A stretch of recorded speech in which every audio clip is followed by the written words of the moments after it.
Okay, first things first, a little bit about who I am.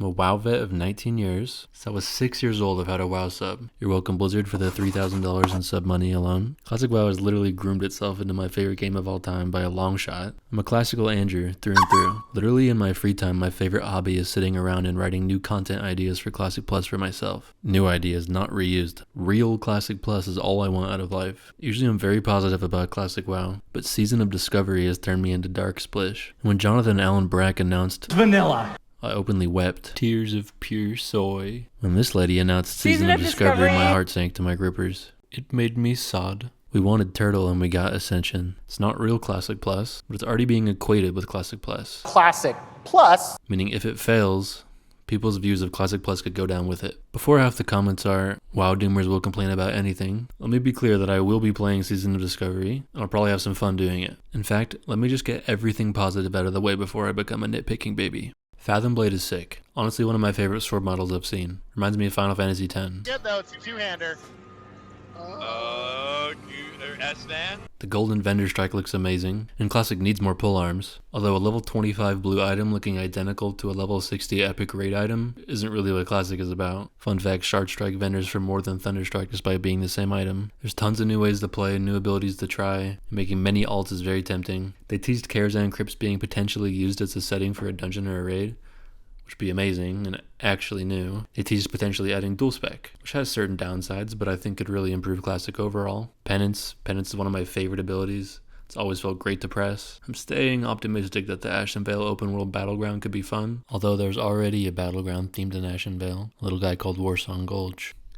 An old Metamorphosis before Demon Hunters stole it just looks sick nasty. Tank Shamans were on my personal wish list for Classic Plus. Making Tank Paladins more viable was on my personal wish list. 10 or 20 man leveling raids were on my wish list. Level banding was even on my wish list, although only once at level 40. Okay, enough with the pleasantries. Why the fuck are we still doing seasons like this is an ARPG? People want an MMO to be a game they can sink their teeth into forever, like OSRS, like WoW used to feel. That's the main selling point of Classic Plus. Longevity. Seasons are not evergreen. Their new favorite buzzword around the office. I mean, they even admitted they aren't designing it this way. A dev themselves said, quote, "Not a desire to make you play Season of Discovery solely. There's a whole menu of stuff to do. Go finish your Shadowmourne and Wrath Classic. Go play 10.2. Go do other stuff." I have retail characters, Wrath characters, soon-to-be Kata characters, classic era characters, hardcore characters from the add-on on Bloodsteel Buccaneers, official hardcore characters on Defias Pillager, maybe more characters on a self-found realm, and now a whole new roster coming up for Season of Discovery. All my characters have this fleeting sense in the back of my mind that makes me care a little bit less about everything that happens. A dev, when pressed on this, mentioned the possibility of transferring your seasonal tunes to an eternal realm like in Diablo. Okay, let's imagine a scenario. What if you're a healing main and you play a healing mage because it's just broken? The flavor of the month. Every serious raid group sticks a healing mage in each party, and everyone else decides they don't like it. It's not healthy for the game.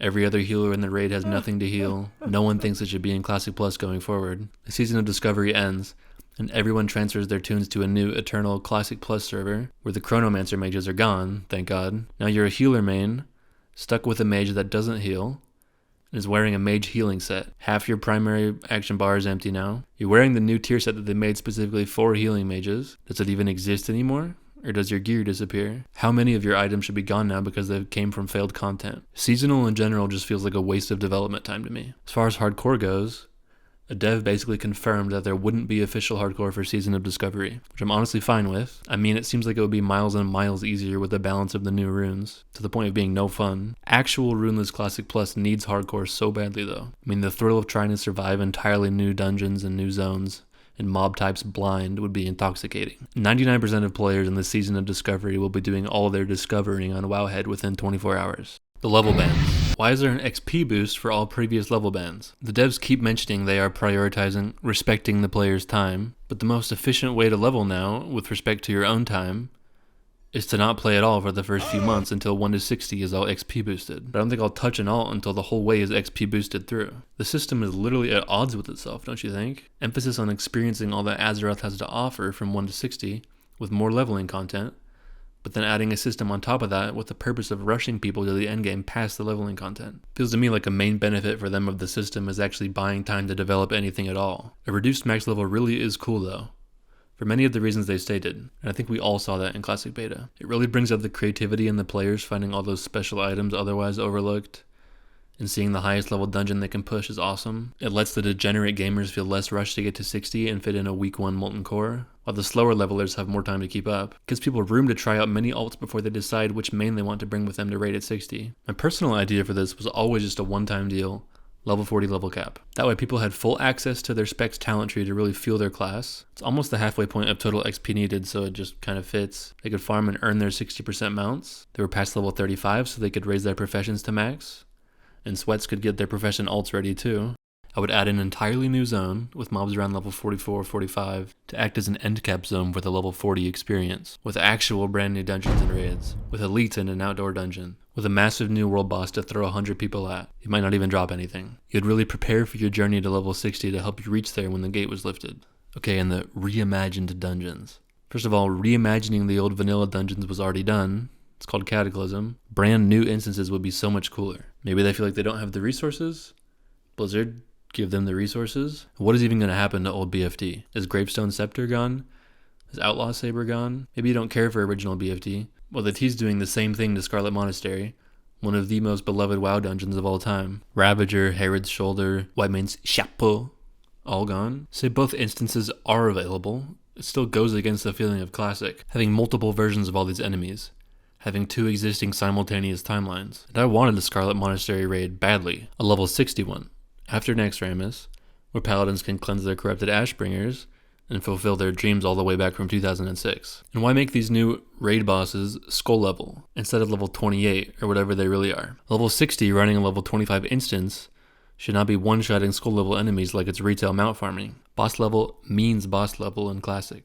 And please God, don't tell me it's going to scale to your level, and there will be 35 different versions of every item in there. And maybe it's just a bug, but why can you bleed Baron Aquanus? Does this guy look blood-filled to you? Every other elemental in the game, as far as I'm aware, cannot be bled. Why change how the game fundamentally works? Hopefully this isn't changed for every other elemental. The original designers of Classic always designed from the role-playing aspect first. And that's why Classic is the most immersive RPG iteration the game has had. They thought, what does a boisterous warrior do? They'd let off a big battle cry inspiring their allies, and then they'd be the first one to charge into combat. That's why Charge was built to be only used out of combat. The new world buff from BFD's Chill With Me. The new world buff, Boon of Black Fathom. I'm pro world buff in a post-boon world, as long as it doesn't function in level 60 raids. Do players need more power from world buffs? Do players want to run a level 25 instance, add infinitum before everything? The gear I've seen so far from the new raid doesn't even seem to be level 25 bis. Let's make a PvE DPS warrior build based off the items I've seen drop in BFD so far. These shoulders are more deeps than these ones. These pants are more deeps than these ones. These bracers are more deeps than these ones. The sword is probably better than Fathom Blade for a warrior, assuming Numbergone is even able to be entered because they are making it the next reimagined instance. And guess what? All of these items are BOE. One gold buyer could potentially outgear you grinding the raid for a month in 60 seconds. This sparkly new polearm instantly screams Hunter Weapon. And there's one with 3 more agility from RFK that drops basically every run. Maybe there's way more insane loot in the later bosses we haven't seen yet, but this is based on what I'm seeing so far. You also get a very strong trinket from new BFD. It looks like it possibly is a quest reward to choose one. Generally, you don't get any trinkets worth shit for damage in Classic until you're like level 50. And it's a big awesome moment.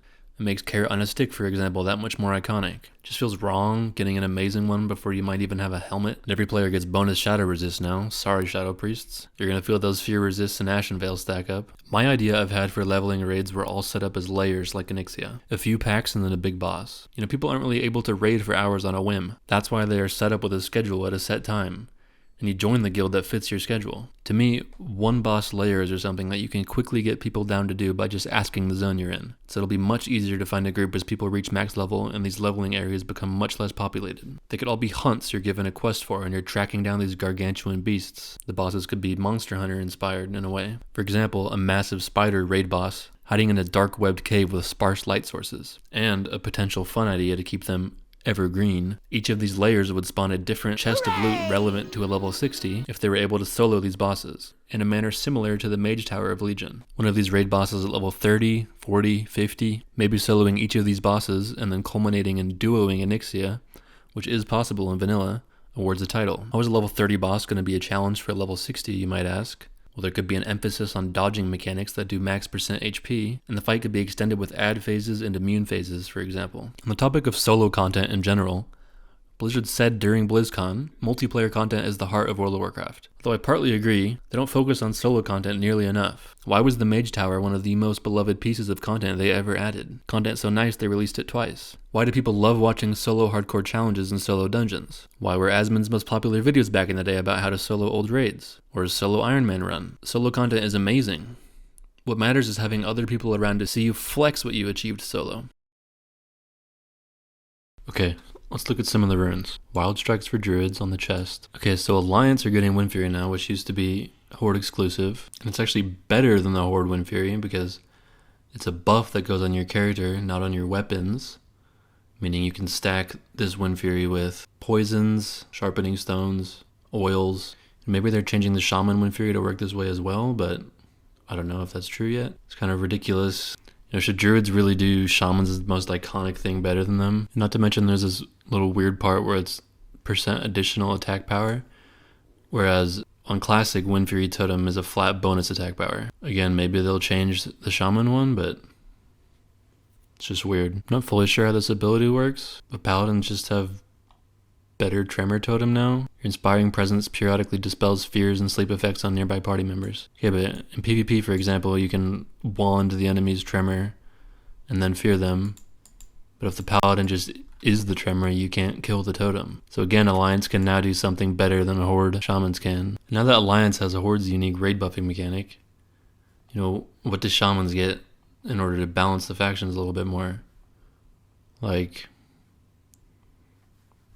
nothing the Shamans have is actually buffing. It's subject to change with future runes, but right now it's just strictly better to be Alliance. You can get Blessing of Kings and Wind Fury. For Shamans, Ancestral Guidance is just a weird ability to me. Feels like a very retail ability. 100% of your healing converting to damage on your most recent Flameshock target. There's no roleplay reason as to why that's happening. The ability doesn't make sense in the same way other classic abilities do. Just feels very retail design to me. You're giving enhancement Shamans dual wield spec on the chest. Lava Lash has an offhand ability for dual wielding. All the support so far shown for enhancement is for dual wielding, when personally I think two-handed enhance is way cooler. Every other expansion since TBC, people have already gotten to play dual wield enhance. Vanilla is the only place for two-handed enhance. I don't really care for it being replaced for dual wield. Not that I don't think there could be room for both types of enhancement Shaman. I hope they don't fully push Shamans into being dual wield. Okay, let's make ourselves a little late game Fury Warrior build. On the chest we'll grab Flagellation, which is basically an on-demand 25% bonus damage. On the legs we'll get Consumed by Rage. Basically another 25% damage bonus, more or less on demand. And you might have full rage just permanently, fully juiced up at 60 with world buffs and runes. We'll grab Single-Minded Fury on the gloves, which is just a flat, always 10% damage increase. So that's 60% of damage increasing on already by far the strongest class in the game. Now imagine they're a human warrior on Alliance.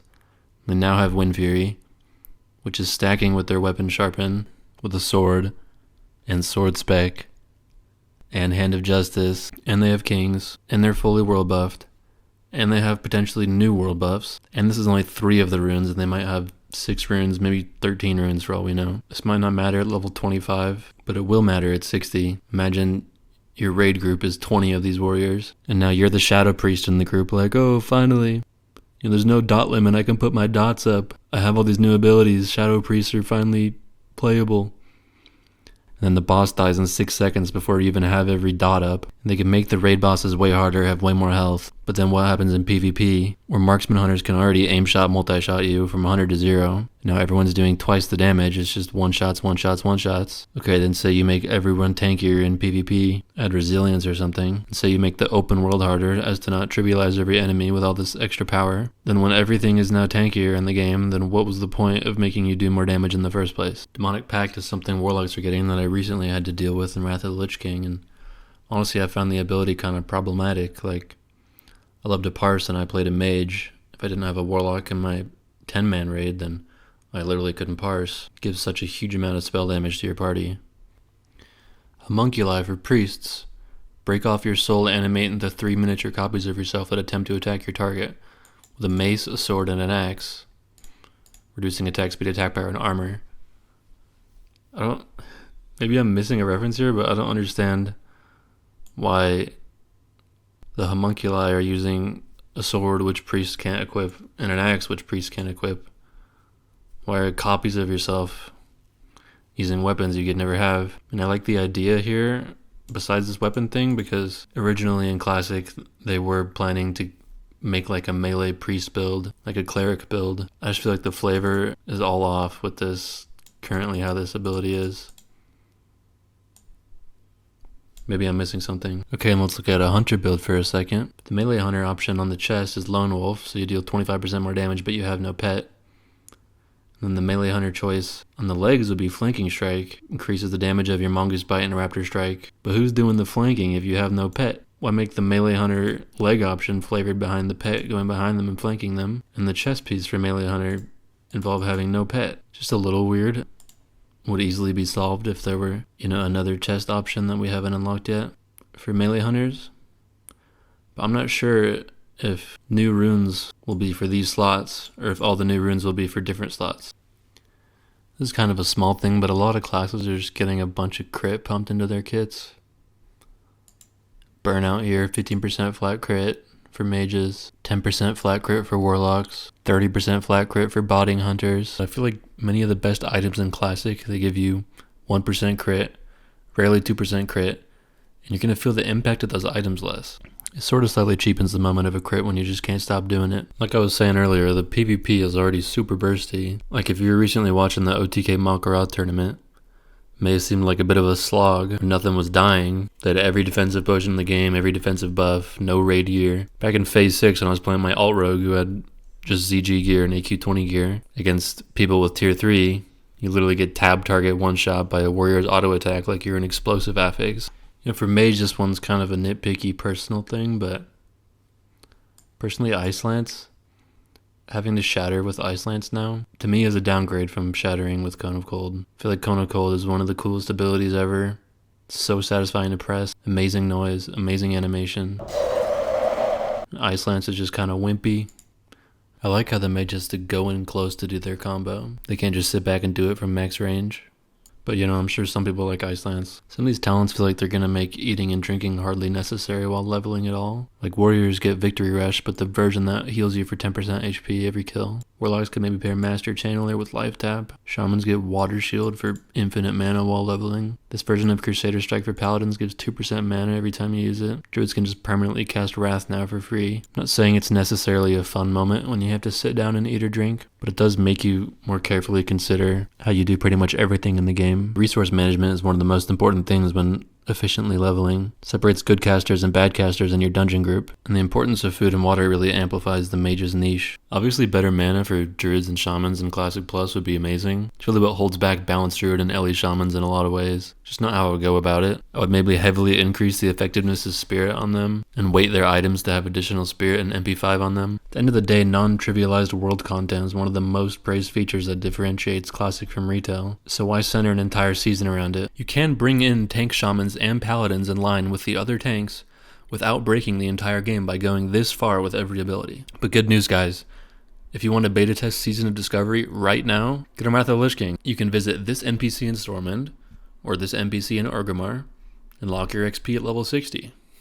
You can play Mutilate Rogue, you can play One-Handed Enhance, you can cast Fat Chaos Bolts, all in Old Azeroth. Okay, look, I don't trust Blizzard as far as I can throw Bobby's yacht, but I am happy they're trying for Classic, especially after retail is close to dead for me after all the times I've been burned. Caring about that game sucked my soul from my body. I think working at Activision Blizzard might suck everyone's souls too. This guy aged faster than Obama after having to deal with Diablo 4 for half a year. Ian Hazacostas looks like he found the Frostmourne and he doesn't want anybody to know about it. And now everyone in a Mythic Guild, or anyone who loves the first day rush of a new X-Pack, has to arbitrarily pay almost double to play retail 3 days earlier. I think the board members and CEO could still live comfortably if they handed every single WoW player an extra $40 instead.